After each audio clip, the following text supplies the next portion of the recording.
Perkenalkan, nama saya Devita Sari Purba. Di sini saya akan memaparkan bab 2, yaitu ringkasan isi buku. Tanpa berlama-lama, saya akan memaparkan buku utama, yaitu bab 7 tentang inovasi pembelajaran bahasa dan sastra dalam gemitan literasi data. Pembelajaran sastra dan bahasa Indonesia di sekolah dasar memiliki kekuatan dalam membekali siswa dengan keterampilan membaca, menulis, berbicara, dan menyimak sejak dini. Teks sastra seperti cerita rakyat, puisi, drama memperkenalkan nilai budaya sekaligus membentuk karakter siswa. Metode aktif seperti diskusi, role-playing, dan proyek kreatif mendorong keterlibatan siswa. Sementara itu, dengan memanfaatkan teknologi digital seperti e-book, animasi video, memperkaya pengalaman siswa dalam belajar sesuai dengan perkembangan zaman. Namun, masih terdapat beberapa kelemahan, di antara lain materi yang kurang kontekstual dan mendominasinya metode tradisional dalam proses pembelajaran, serta terbatasnya pemanfaatan teknologi digital dan kurangnya integrasi kearifan lokal. Dan literasi guru yang rendah juga menjadi hambatan sehingga inovasi pembelajaran belum optimal. Karena itu, pembelajaran perlu diarahkan agar lebih relevan, kreatif, dan sesuai dengan kebutuhan siswa. Disinilah evaluasi berperan penting melalui penilaian formatif dan sumatif untuk memberi umpan balik dan menilai seberapa tinggi capaian pembelajaran yang telah dicapai oleh siswa. Dan hasil evaluasi dapat dijadikan dasar perbaikan strategi maupun materi, serta sebaiknya mencakup aspek kognitif, sikap, dan keterampilan. Integrasi teknologi dan budaya lokal dalam evaluasi, misalnya melalui Fantun atau Free Bahasa, dalam meningkatkan mutu pembelajaran. Peningkatan kualitas keberlanjutan dapat ditempuh dengan siklus strategi VDCA atau Plan, Do, Check, Act. Di sini, yang pertama, guru akan merancang pembelajaran, kemudian melaksanakan pembelajaran dan mengevaluasi, dan yang terakhir memperbaiki kekurangan agar rencana yang sudah dibuat itu dapat dilaksanakan secara berlanjut. Jika konsisten, strategi ini memungkinkan pembelajaran bahasa dan sastra di Indonesia menjadi lebih menarik, kontekstual, dan mampu mengintegrasikan inovasi digital dan kearifan lokal bagi perkembangan siswa, khususnya dalam pembelajaran bahasa dan sastra Indonesia di sekolah dasar. Selanjutnya, buku pembanding. Di buku pembanding ini kami mengambil dari bab 3, yaitu masalah terkini pembelajaran bahasa dan sastra. Bahasa merupakan kunci utama komunikasi dalam pendidikan. Pergeseran pembelajaran dari berpusat pada guru ke berpusat pada siswa menuntut strategi baru agar lebih aktif dan menguasai bahasa. Perkembangan bahasa anak terjadi alami sejak dini, dimulai dari kosakata sederhana sehingga kalimat utuh. Sastra anak hadir sebagai sarana pendidikan, hiburan, dan membentuk nilai budaya yang kini semakin berkembang lintas budaya atau seiring globalisasi. Di abad ke-21 ini, pembelajaran bahasa dan sastra menghadapi tantangan global, teknologi, serta keberaneka-ragaman budaya. Siswa perlu menguasai komunikasi, berpikir kritis, kreativitas, dan empati antar budaya. Sastra berperan penting karena mampu menumbuhkan nilai budaya, imajinasi, dan pemahaman lintas budaya serta keterlibatan emosional siswa. Strategi pembelajaran yang efektif meliputi pembelajaran bilingual atau multilingual, pembelajaran berbasis hasil, dan penggunaan media kreatif seperti dongeng, lagu, dan komik. Teks sastra dipandang merupakan bukan hanya sebagai bacaan tetapi juga sarana komunikasi interaktif yang mendorong siswa menafsir, menulis ulang dan berkreasi.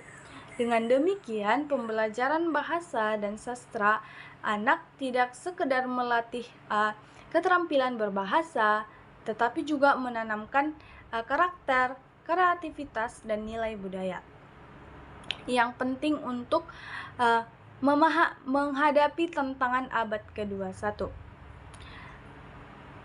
Baik, itu saja dari bab 2, yaitu isi ringkasan buku.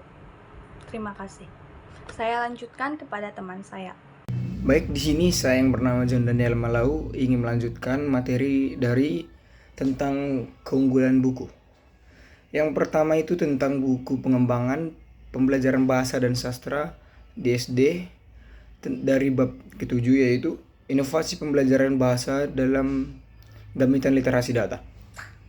Keunggulan yang pertama yaitu memanfaatkan teknologi digital. Jadi inovasi pembelajaran tidak hanya berpusat pada tatap muka, tetapi juga mengintegrasikan media seperti digital, Zoom, Google Meet, podcast, hingga YouTube sebagai sumber belajar. Hal ini mendukung perkembangan literasi digital siswa. Yang kedua, mendorong literasi data. Sumber belajar semakin luas, mencakup Google, YouTube, hingga Body Talk. Siswa tidak hanya mengonsumsi informasi, tetapi juga dilatih untuk memilah, menganalisis, dan menyajikan data sesuai kebutuhan pembelajaran. Yang ketiga ada pembelajaran fleksibel dan adaptif. Tersedianya model blended learning atau kombinasi luring dan daring memberi keleluasaan bagi siswa untuk belajar sesuai gaya belajarnya. Yang keempat, meningkatkan kreativitas guru dan siswa. Guru dapat belajar dengan berbagai cara, yaitu dengan cara dari video, live streaming, podcast, sehingga pembelajaran lebih kreatif. Siswa pun bisa belajar lebih aktif untuk menghasilkan karya seperti teks, presentasi, konten digital yang berlandaskan literasi data. Yang terakhir dari keunggulan buku pertama yaitu mendukung kompetensi abad 21. Inovasi ini sejalan dengan kebutuhan era digital, mengembangkan keterampilan berpikir kritis, komunikasi, kolaborasi, dan kreativitas. Lanjut untuk yang kedua, dari buku yang kedua kami ambil yaitu dari Bahasa dan Sastra Indonesia SD berorientasi kurikulum merdeka. Yang dari babnya itu problematika pembelajaran bahasa Indonesia, sekolah dasar, dan strategi pembelajaran bahasa dan sastra dalam praktik kelas, desain kurikulum, dan pendidikan guru. Yang pertama, menyajikan analisis menyeluruh. Bab ini tidak hanya menjelaskan masalah, tetapi juga menguraikan faktor penyebab kesulitan siswa, misalnya penggunaan bahasa ibu yang memenuhi kemampuan berbahasa Indonesia. Yang kedua, berorientasi pada kurikulum merdeka. Mengaitkan problematika pembelajaran dengan keterampilan berbahasa dan kurikulum dalam kurikulum merdeka sehingga relevan dengan kebutuhan guru masa kini. Yang ketiga, membahas berbagai aspek bahasa. Problematika dari 4 keterampilan utama yaitu menyimak, berbicara, membaca, dan menulis sehingga guru bisa memahami kesulitan siswa secara komprehensif. Yang keempat, menggambarkan kondisi real di lapangan atau kondisi yang secara langsung. Memberi contoh nyata, misalnya kesulitan siswa beralih dari bahasa daerah ke bahasa Indonesia, sehingga isi bab lebih kontekstual dan aplikatif. Yang kelima, berorientasi pada abad 21. Bab ini mengangkat isu mutakhir seperti integrasi teknologi, globalisasi, dan keberagaman budaya dalam pembelajaran bahasa. Yang keenam, mengembangkan kompetensi antar budaya. Membahas bagaimana studi sastra anak membantu siswa untuk keterampilan antar budaya yang penting di dunia global. Yang terakhir, mendorong kreativitas dan literasi. Menunjukkan peran sastra sebagai fondasi literasi budaya sekaligus sarana membangun toleransi, pemahaman global, serta imajinasi siswa. Untuk materi selanjutnya mungkin akan dijelaskan oleh teman saya. Terima kasih. Perkenalkan, nama saya Gabriela Panis Mansyurang dengan NIM 123311142. Di sini saya akan menjelaskan kelemahan dari buku utama dan juga buku pembanding. Yang pertama itu adalah kelemahan buku utama. Di kelemahan buku pertama itu, yang pertama ada kurangnya konteks praktis yang konkret. Nah, meskipun menampilkan berbagai model dan strategi, bab ini memungkinkan banyak menyajikan teori tanpa contoh konkret tentang bagaimana guru SD bisa menerapkan di kelas secara realistis, khususnya di daerah dengan keterbatasan sarana dan sumber belajar. Yang kedua ada kelemahan yang kedua adalah di metode yang umum tanpa diferensiasi. Nah, model dan strategi memungkinkan bersifat generik, tidak menyesuaikan dengan keberagaman kemampuan siswa. Contohnya itu siswa yang cepat nangkap, siswa dengan kebutuhan khusus, atau siswa di daerah terpencil. Ada juga minimnya integrasi teknologi dan media aktual. Nah, di bab ini tidak menyertakan rancangan strategi dengan media digital atau teknologi pembelajaran terjangkau seperti video, media daring atau aplikasi ringan. Maka penerapan bisa terasa ketinggalan zaman, terutama di daerah pembelajaran hybrid atau digital ini. Yang keempat ada evaluasi terpisah dari strategi. Nah, di bab ini tidak menghubungkan secara eksplisit metode yang disarankan dengan cara mengevaluasi efektivitasnya, misalnya lewat portofolio, penilaian proyek, atau asesmen autentik. Maka, calon guru mungkin kesulitan mengukur dampak atau penerapannya. Yang kelima ada minimnya data atau riset pendukung yang berada di bab ini. Jadi model dan strategi yang dibahas kemungkinan besar belum didukung dari bukti empiris yang cukup, studi kasus, dan hasil penelitian lapangan atau feedback dari implementasi yang nyata di SD. Kemudian ada bahasa penjabaran yang akademis dan kurang fleksibel. Nah, di bab ini ada beberapa ditulis dengan gaya yang terlalu akademis, membuat calon guru, terutama calon guru SD, kesulitan menyerap dan menerapkan tanpa bantuan pengantar atau lokakaryanya. Nah, yang terakhir, tidak ada akomodasi untuk pembelajaran inklusif. Nah, penyambutan cara adaptif, model atau metode bagi mahasiswa dengan kebutuhan berbeda, misalnya siswa penyandang disabilitas, bilingual, atau ketertinggalan akademik, maka bab ini berisiko tidak inklusif secara praktik. Yang selanjutnya di kelemahan buku pembanding. Di kelemahan buku pembanding ini, yang pertama ada minimnya integrasi sastra secara mendalam. Meskipun kurikulum Merdeka mendorong pembelajaran yang berbasis budaya dan literasi, banyak buku yang masih memperlakukan teks sastra sebagai pelengkap, bukan sebagai media pembentukan karakter dan kemampuan berbahasa. Teks sastra seperti puisi, dongeng, cerita rakyat, atau fabel sering hanya muncul sebagai bahan bacaan tanpa kegiatan inklusif atau kreatif dan memadai. Yang kedua, ada kesenjangan antara tujuan dan praktik pembelajaran. Di buku ini seringkali menyebutkan tujuan seperti mengembangkan keterampilan berpikir kritis dan kreatif, namun aktivitas yang disediakan masih didominasi oleh soal pilihan ganda, isian, atau pemahaman literasi. Di buku ini juga kurangnya aktivitas yang benar-benar menimbulkan eksplorasi, diskusi, atau proyek berbasis masalah. Yang ketiga ada bahasa dan penyajian yang kurang kontekstual. Beberapa yang terdapat di buku ini cukup tidak menyesuaikan bahasa dan konteks materi dengan latar belakang mahasiswa yang di berbagai daerah. Terdapat contoh-contoh bacaan atau soal yang kurang relevan dengan kehidupan sehari-hari anak SD, khususnya di daerah non perkotaan. Di yang keempat, kurang memberikan ruang untuk diferensiasi pembelajaran. Nah, kurikulum Merdeka menekankan pembelajaran berdiferensiasi sesuai dengan kebutuhan siswa maupun mahasiswa. Namun, banyak buku yang hanya menyediakan satu jalur pembelajaran yang sama untuk semua tanpa alternatif kegiatan untuk siswa ataupun mahasiswa dengan kebutuhan belajar yang berbeda-beda. Yang kelima, ada aktivitas literasi yang bersifat monoton. Banyak kegiatan membaca, menulis dalam buku ini bersifat prosedural dan mekanistik, belum cukup mengundang minat dan kreativitas mahasiswa. Kurangnya variasi antara seperti menulis jurnal, membuat puisi sendiri, pertunjukan cerita bermain, dan peran teks sastra. Yang keenam ada penguatan teknologi dan media digital masih minim. Jadi di buku ini Pendorongan pemanfaat teknologi dalam pembelajaran kurang. Namun buku ini sering belum menyediakan tautan ke sumber digital, media interaktif, atau kegiatan daring. Jadi tidak banyak memfasilitasi guru ataupun calon guru untuk menggunakan platform pembelajaran modern. Yang ketujuh atau yang terakhir adalah evaluasi pembelajaran yang tidak otentik. Jadi penilaian disediakan masih bersifat konvensional atau latihan soal, ringkasan, atau pengulangan. Jadi kurang contoh penilaian otentik seperti portofolio, profil kreatif, dan asesmen diri atau observasi keterampilan lisan dan menulis secara konseptual. Oke, saya Wafa Syakur Harap. Saya di sini akan membahas mengenai implikasi terhadap teori.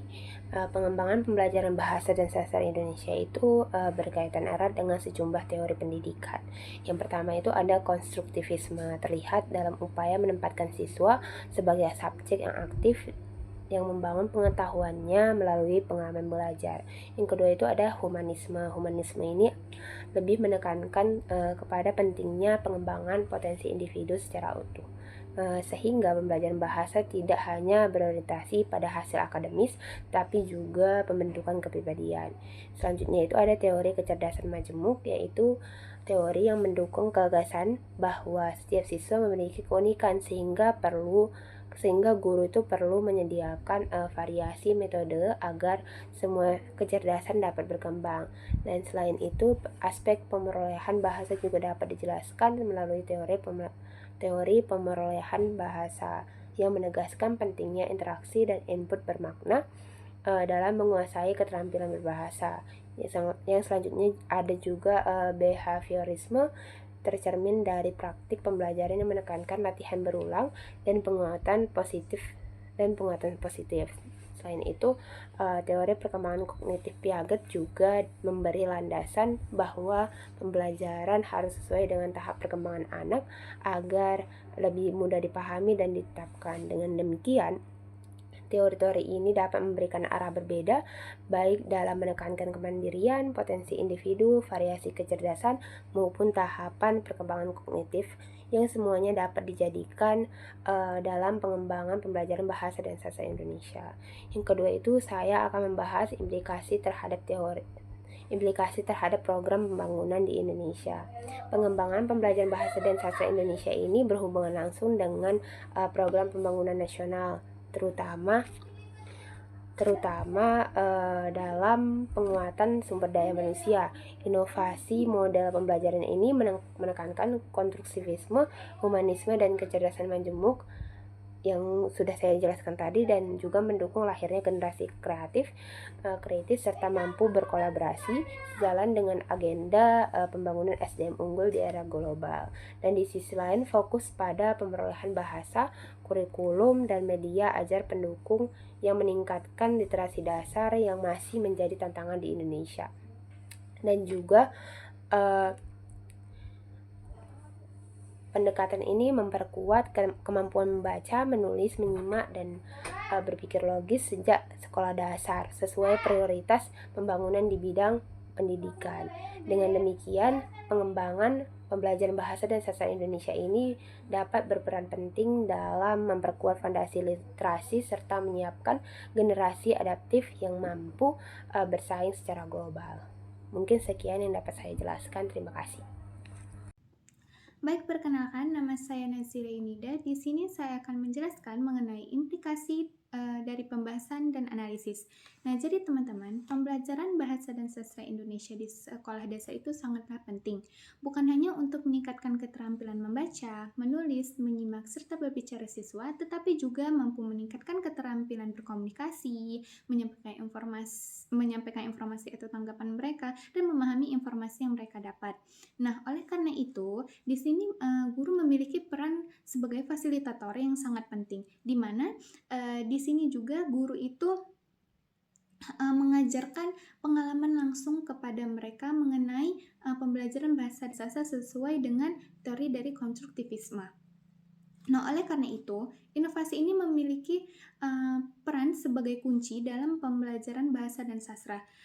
Dengan adanya teknologi, literasi data, dan media kreatif, siswa itu mampu mengembangkan diri mereka serta mampu menjadi siswa yang mandiri, kolaboratif, dan kreatif. Nah, seperti yang diarahkan, pembelajaran bahasa dan sastra Indonesia ini juga membentuk generasi muda yang berkarakter sesuai dengan visi pendidikan nasional. Nah, oleh karena itu, inovasi pembelajaran bahasa dan sastra Indonesia itu harus seimbang dengan teori dan praktik, di mana teori ini menjadi dasar sebagai strategi untuk menjadi dasar untuk mengembangkan strategi pembelajaran bahasa, sedangkan sedangkan praktik itu untuk memastikan bahwasannya keterampilan bahasa dan sastra itu berjalan secara nyata. Terima kasih.